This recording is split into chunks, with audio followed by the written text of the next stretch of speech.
یہ خون کا رنگ وہی ہوگا جو گرم سیال خون کا رنگ ہوتا ہے، صرف ایک اضافہ ہو جائے گا کہ میدان محشر اس خون کی اندر سے جو مہک آ رہی ہوگی مشک کی طرح سے، اس سے مہک اٹھے گا۔ تو یہ بخاری مسلم کی حدیث اور یہ دیکھیں گے کہ کہاں سے اٹھتا ہے اللہ کا بندہ، کس زندگی میں کس طرح کے عشق ہے کہ رات کو معلوم ہوتا ہے کہ آ جائے جام و مینا کی شک کرے تو صبح ہو جائے اور پڑھنا ہو، اور اللہ کے دین نے اس طرح سے کر دیا ہے۔ اور دوسرے شہر شکار حمزہ ابن عبد المطلب رضی اللہ تعالیٰ عنہ، ان کا بڑا حربے کا وار ہوتا ہے اور یہ شیر ہے کہ اس کے بعد آگے بڑھنے کی کوشش کرتا ہے، لیکن اللہ سرفراز فرماتا ہے اس کو شہادت سے۔ اور پھر 5 تاریخوں میں یہ بھی آیا ہے کہ ان کی لاش کے ساتھ جہاں اور حضرات کے ساتھ لاش کے ساتھ مسلے ہوئے ہیں اور وہ بات بھی ڈالے گئی ہے لاش اسی طرح سے ان کے ساتھ بھی ہوا۔ اور تیسرے ہیں نبی صلی اللہ علیہ وسلم کے پھوپھی کے بیٹے عبداللہ ابن جیش۔ اور سعد ابن ابی وقاص بیان فرماتے ہیں کہ اس رات کو جس کے صبح کو خیال تھا کہ جنگ ہوگی، وہ آئے ہیں، انہوں نے کہا کہ آؤ بھائی دعا کرتے ہیں پروردگار عالم سے، اور انہوں نے دعا کی کل اللہ پروردگار عالم کا جب مقابلہ ہو کر دشمن سے تو میرے مقابلے میں جوامت تھے، جنگ آزما تھے، تاکہ جنگ کا مزہ آ جائے، یہاں تک کہ میں تیرے دشمن کے وار سے گھائل اور زخمی ہو کر میری راہ میں شہید ہو جاؤں، اور پھر میرے ہاتھ میں خان کاٹ ڈالے جائیں، قیامت کے دن مالک کی میری بارگاہ میں پہنچوں اور مجھ سے یہ کہے کہ عبداللہ ابن جیش یہ تیرا خون کیوں بہا، تیرے ہاتھ پیر اور ناک کان کیوں کاٹے گئے، تو مالک کو اس پر عرض کروں کہ پروردگار تیری رضا کی وصول کے لیے، تیرے دین کے غلبے کے لیے، تیرے نبی صلی اللہ علیہ وسلم کے لیے۔ اور پھر ارشاد بیان فرماتے ہیں کہ یہ کہنے کے بعد کیونکہ اللہ کے نبی صلی اللہ علیہ وسلم نے فرمایا ہے رب اشسا اقرا مدفون بالاغوال لو اقسم علی اللہ لا برا، کتنے ایسے ہیں کہ دنیا میں نگاہ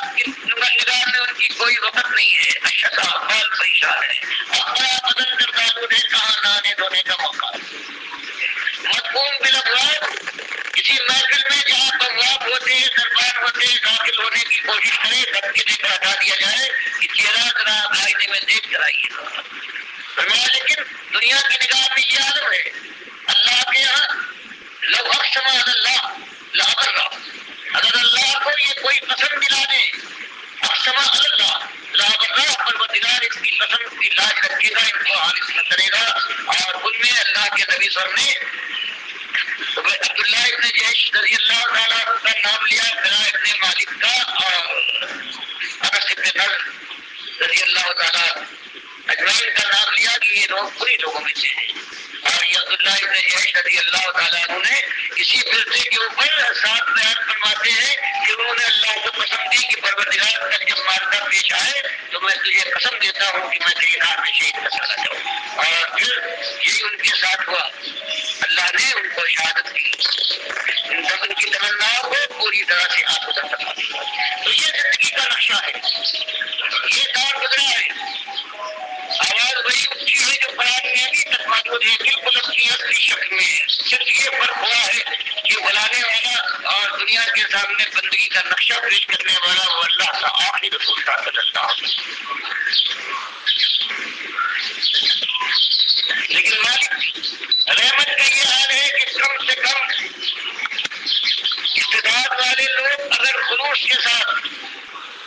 اللہ کی بندگی میں اپنی جان لگا دیں، مالک کی طرف لوگوں کو بلائیں اور اس راستے میں اللہ کی توفیق سے استقامت کی کوشش کرے تو اللہ ان کا حامی اور ناصر ہے۔ پروردگار کا وعدہ ہے کہ وہ اپنے مومن بندوں کے ساتھ ہے، وہ اس کی بات کو پسند فرماتا ہے کہ جو اس نے اپنی کتاب میں بیان فرما دیا ہے، بس ہمت ور اگر اس بات کو قبول کرنے کے بعد آگے بڑھے سنت کی عہد مطابق اللہ کی رضا کی وصول کے لیے، تو مالک کا وعدہ ہے کہ اس راہ میں پھر کہیں ناکامی کا گزر نہیں ہے۔ اور بخاری مسلم کی حدیث میں یہ بھی آ گیا ہے کہ قیامت نہیں آئے گی جب تک زمین وہ دور نہ دیکھے کہ اس کی پیٹھ پر جتنے رہنے والے ہیں وہ سارے کے سارے مسلم ہوں گے، مومن ہوں گے، اور ایک کافر ایک مشرک موجود نہ ہوگا۔ اس لیے اب جزیہ کس سے لیا جائے؟ جزیہ ختم کر دیا جائے گا، عیسائیوں کا نام و نشان نہیں ہوگا، اس لیے صلیب لاپتہ ہوگی اور خنزیر کا کوئی نشان نہ ہوگا۔ تو یہ اللہ کے نبی صلی اللہ علیہ وسلم کے ذریعے سے جو مالک نے خوشخبری سنائی ہے یہ ہمارے سامنے ہے۔ ہم نہ دیکھ پائے لیکن اللہ کا یہ وعدہ ہے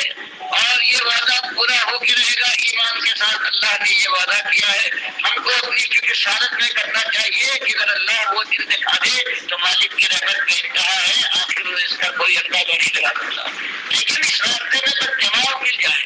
ابرار کے ساتھ ہماری بات آ جائے، ایمان کے اوپر اللہ توفیق دے دے کہ ہم ایمان پر دنیا میں قائم رہے، زندگی اپنی اللہ کی بندگی میں دینے کے بعد ثابت کرنے کی کوشش کرے خلوص کے ساتھ سنت کے مطابق، اور پھر اللہ کے دین کے لیے راستے اور گلیوں میں اور کارگاہوں اور تعلیم گاہوں کے اندر دفتر اور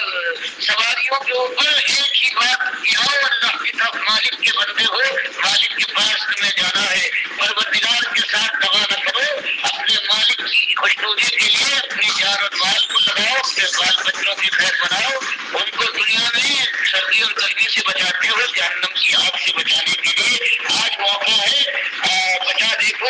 اللہ تم پر رحمت فرمائے، پروردگار کے ساتھ ظلم نہ کرنا، مالک کے حق کے اوپر دستبرداری کر کے مالک کے بندوں کو پروردگار سے آگے نہ بڑھانا، مالک کے ساتھ کسی کو شریک ٹھہرا کر مالک کو سب کو ختم نہ کرنا، مالک اس کو گالی سمجھتا ہے، اور یہ وہ چیز ہے اگر توبہ کی توفیق نہ ملے تو دنیا والے وہ والوں کبھی نماز کیے جاؤ گے، اللہ اکیلا ہے۔ آج تم نے پروردگار کے ساتھ ساتھ مسلمان ہونے کا دعویٰ کر کے ایمان کے دعوے داروں، تم نے اپنے پروردگار کے ساتھ ہر قسم کا شرک ہے اس کو روا رکھا ہے، اور دنیا میں تمہارا کوئی مقابل نہیں، ساری پرانی قوموں کو تم نے ہیج کر دیا ہے۔ اگر یہ آواز ہے مخلص آواز، مجاہدانہ آواز ڈاکٹر مسعود الدین عثمانی رحمۃ اللہ علیہ کی، جو توحید کی دعوت لے کر اٹھے تھے، اور یہ شہداء کا ذکر کر رہے ہیں کہ دنیا میں سب سے بڑی کامیابی یہ ہے کہ اس راستے کے اندر اللہ تعالیٰ شہادت کے مرتبے کے اوپر فائز کرے، اور یہ دعوت اس وقت رنگ لائے گی جب جماؤ آئے۔ اصل میں جماؤ کے اوپر ڈاکٹر عثمانی رحمۃ اللہ علیہ زور دے رہے ہیں، لیکن افسوس کہ جس جماعت کو وہ قائم کر کے گئے تھے ان کے ناخلف جانشین محمد حنیف نے جماؤ نہیں دکھایا ہے۔ یہ سجدہ تعظیمی کا شرک پھر جماعت کے اندر لے کے آ گیا، اور بڑوں بڑوں نے اس کا ساتھ دیا، اکثریت اسی کے ساتھ ہو گئی کہ خاندان یعقوب علیہ السلام نے کہتے ہیں یوسف علیہ السلام کو سجدہ کیا، اور ڈاکٹر عثمانی رحمۃ اللہ علیہ کا فتویٰ یہ ہے کہ جو یوسف علیہ السلام کو سجدہ مانتا ہے وہ ایمان سے خالی ہے، وہ اس کا ایمان خراب ہے۔ تو یہ معاملہ ہوا ہے اللہ کے بندوں۔ اب جو باقی رہ گئے ہیں کچھ گروپ، کچھ نہ کچھ دینداری ان کے اندر ہے، لگے ہوئے ہیں، لیکن یہ دو گروپ تو بالکل شرک کے اندر چلے گئے۔ یہ محمد حنیف کا گروپ جس کے عبداللہ عمر دورانی اب امیر بنے ہیں، یا یہ لنڈی والا گروپ انیس الدین والا۔ باقی جو بچ گئے ہیں، اللہ کے بندوں اس مجاہدانہ انداز سے اٹھو اور اللہ سے شہادت کی بھیک مانگو، جس طرح ڈاکٹر صاحب کہہ رہے ہیں کہ اگر کوئی اللہ کے اوپر اعتماد کر کے اس راستے میں قدم ڈالے تو اللہ تعالیٰ اس کی قسم کی لاج رکھتا ہے۔ مالک ہمیں بھی اسی راستے پر چلائے اور اپنے راستے میں شہید کر دے مالک۔ اور جو دنیا میں جتنی بھی یہ پریشانیاں ہوئی ہیں، کل مالک پوچھے کہ یہ معاملات کیوں ہوئے، فوج سے کیوں نکالے گئے، رشتہ داریاں کیوں ٹوٹی، منگنیاں کیوں ٹوٹی، اور یہ کیوں تمہارے دشمن بن گئے تھے، باغی اور انتشاری قرار دیا انہوں نے، چاہے محمد حنیف کا یہ گروپ ہو یا یہ دوسرے لوگ ہوں، تو اس وقت مالک کو کہا جائے کہ مالک تیرے دین کے لیے، تیری توحید کے لیے جو ہے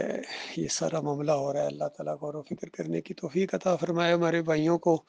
جو اس دعوت کو آگے بڑھانا چاہتے ہیں ان کے لیے موقع ہے، وہ ہمارے قریب آئیں انشاءاللہ۔ ہم دوبارہ منظم ہو رہے ہیں، ہو گئے ہیں بلکہ، اور توحید کی اس دعوت کو ہم اسی کے لیے جئیں گے، اسی کے لیے مریں گے۔ اب بالکل کوئی کمپرومائز نہیں، یا دعوت یہ غلبہ پکڑے گی اور بالکل پکڑے گی، یا ہماری جان جائے گی۔ اللہ تعالیٰ غور و فکر کرنے کی توفیق عطا فرمائے اور جم جانے کی توفیق عطا فرمائے مالک۔